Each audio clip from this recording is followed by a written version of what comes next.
12 की उम्र में डेब्यू और 17 में बॉलीवुड की बेस्ट एक्ट्रेस बन गई ये लड़की। यार क्या करें, अमीरों की महफिल है, डर लगता था और फिर आज तक मिलके ना होंगे जुदा।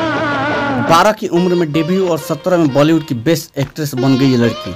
रिश्ते में लता मंगेशकर लगती थी बुआ।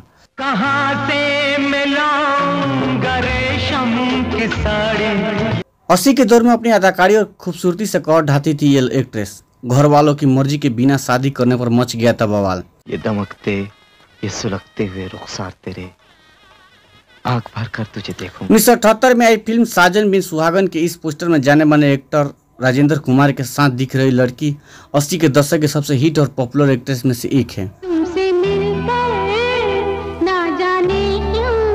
1980 के दिनों वाले लोगों में जब भी इस जमाने की हिंदी फिल्मों के अदाकाराओं के नाम पूछेंगे तो इस लड़की का नाम जरूर सबसे पहले ही आता है। मैं चाहती हूँ कि हमारा ये दिल इन हसीन वादियों में हमारे प्यार की एक यादगार बनकर रह जाए। एक से बढ़कर एक हिट और गाने देने वाली इस एक्ट्रेस की लाइफ काफ़ी दिलचस्प रही है। बचपन में ही फिल्म इंडस्ट्री में कदम रखने के बाद हर किसी के दिल में जो जगह बनाई वो आज भी जहन में बसा है।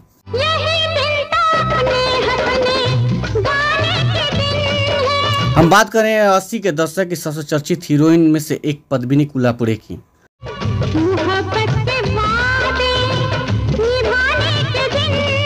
इंसाफ का तराजू, आहिस्ता आहिस्ता, प्यार झुकता नहीं, प्रेम रूप जैसी फिल्मों और तुमसे मिलकर ना जाने क्यों और ये गलिया ये चौबारा जैसे गानों के लिए आज भी पद्मिनी कोल्हापुरी को याद किया जाता है। रूठे पति को मनाना और अपना घर बसाए रखना ही औरत का धर्म है। उनकी दीवानगी किस कदर थी इसकी झलक तब देखने को मिली थी जब मिथुन चक्रवर्ती और पद्मिनी कोल्हापुरी फिल्म प्यार झुकता नहीं रिलीज होने के बाद कई दशक एक साथ 3-3 शो बैठकर देखा करते थे।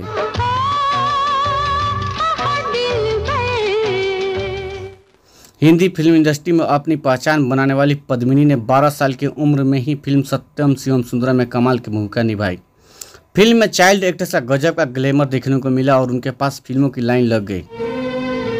बताओ ना मेरा बच्चा कहाँ है? पद्मिनी कोल्हापुरे का जन्म मुंबई की एक मराठी फैमिली में 1 नवंबर 1965 में हुआ था।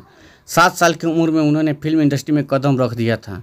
17 साल की उम्र ऋषि कपूर के साथ आई उनकी फिल्म प्रेम रोग ने तो गजब ही डाल दिया। भंवरे ने खिलाया फूल, फूल को ले गया राज। फिल्म के लिए पद्मिनी को बेस्ट फिल्म फेयर अवार्ड मिला।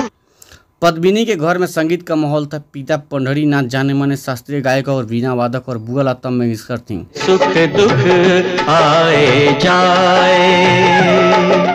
यही कारण कि वह बचपन से संगीत से जुड़ना चाहती थी और बुआ की तरह सिंगर बनना चाहती थी। 1973 में फिल्म यादों की बारात में के साथ कोरस गाया था। मीरा ने पिया विष का प्याला, विष को भी अमृत कर डाला। किताब, दुश्मन दोस्त, विधाता, सात सहेलियां और हम इंतजार करेंगे जैसी फिल्मों में गाना गा चुकी हैं। फेमस सिंगर बप्पी लहरी के साथ उनका एक एल्बम म्यूजिक लवर्स भी आ चुका है।